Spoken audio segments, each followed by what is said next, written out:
Please be advised that the following program contains audio content that may be graphic and potentially triggering for some listeners. This content may include descriptions or sounds that some may find disturbing. Listener discretion is strongly advised. This is The Last Show with David Cooper. A lot happens to our bodies during sex, but a lot actually happens in our minds too, in our heads, and it's not always positives. Things like worries, anxieties, distractions, and expectations. So what if the key to better intimacy isn't physical, but mental? Let us explore that idea with researcher in clinical psychology from the University of British Columbia in Vancouver, Canada, Simone Goldberg, who's recently studied this. Simone, welcome to the show. Thanks so much for having me. We got to start simple here. I read a summary of your research and it mentions sexual mindfulness. What is this exactly? How does it differ from just regular mindfulness? Yeah, so you might have heard of the concept of just regular general mindfulness, kind of the idea of present moment awareness without judgment. So sexual mindfulness is just that, but in the sexual context. So this idea of being present and attentive and non-judgmental to yourself, but during sexual activity. So you can imagine somebody who's maybe kissing their partner and they're thinking about their laundry or their to-do list. So the practice of sexual mindfulness would be noticing that thought without judgment and just bringing themselves back to the present moment and kissing their partner. My girlfriend made fun of me a few years ago because during a moment of intimacy, it was in April, and I all of a sudden got really freaked out about my tax return, and she uses this as a joke against me. I think we can all relate, though, the stresses of the day kind of bleeding through when we're trying to be intimate. I think that happens to a lot of us. I agree. Yeah, it's a common concern that people face. So why this study in mindfulness in the sexual context? What were you hoping to learn?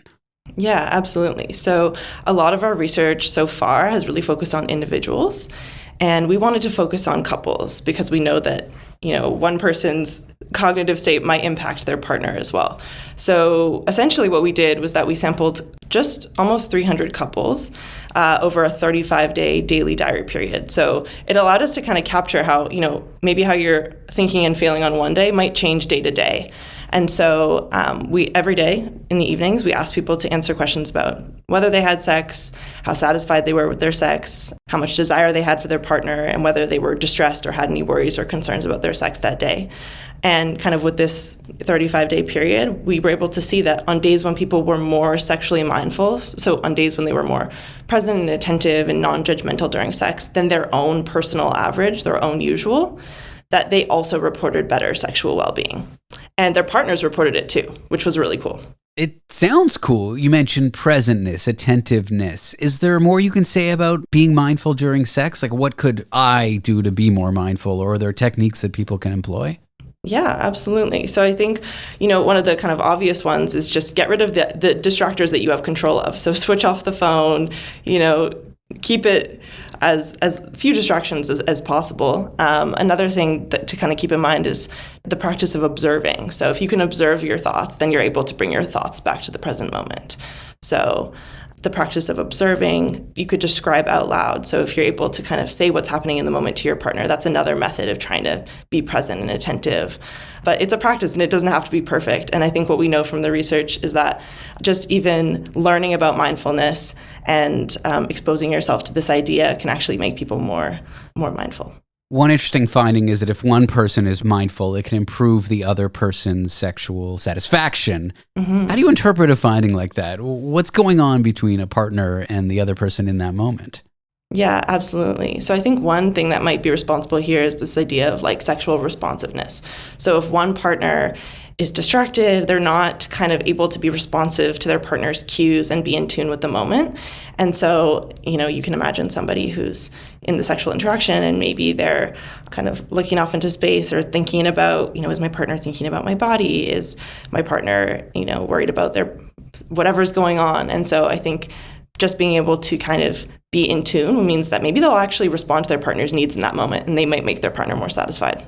Did you notice any differences between genders and how they respond to this? I'm talking about heterosexual or heteronormative couples. Like, did women respond to mindfulness better than men or vice versa?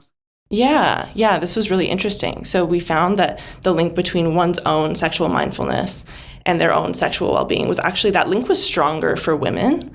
So that is really interesting. And one thing that we thought might be going on, well, actually maybe two things. One is that women on average tend to have more distractions during sex. So it's possible that mindfulness, as this kind of antidote to distractions, might reduce those distractions more for women and make that link a little bit stronger. The second piece that might be going on is this mind-body connection.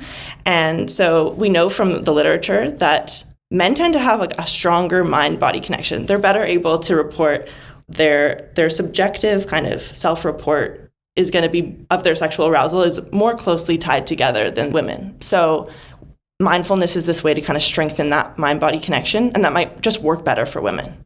For those who experience a lot of distractions during sex, maybe worries about performance, could be worries about your own body image, could be worried about the tax return you had to get done. I'm just asking that question for a friend. How can sexual mindfulness help with these thoughts? How can we prevent them from entering our head? Yeah, so it's not about stopping them. I think that's kind of a key piece here is like it's normal to be distracted during sex. And that can be about body image or performance or non-sexual tax returns.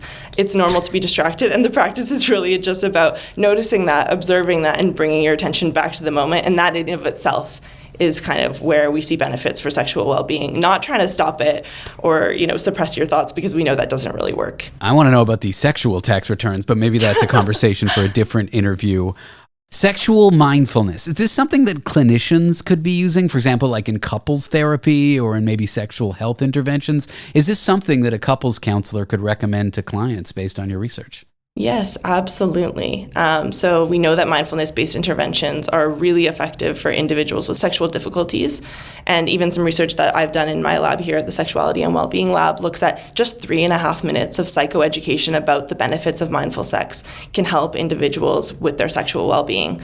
And so all of these interventions involving teaching people how to observe their thoughts, describe their experiences, notice physical sensations, tune into their pleasure, and let go of these kind of negative thoughts and observe their mind. All of these mindfulness strategies really do have promise for both individuals and couples.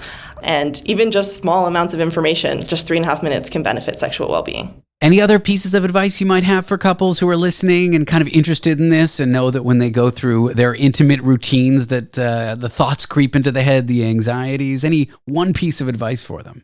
Just that it's really normal and okay to be distracted during sex, and learn about mindfulness because it could be a really helpful strategy for both members of the couple. Simone, I've enjoyed talking to you. Thanks for being on the show. I appreciate you going over your research and teaching me about sexual mindfulness.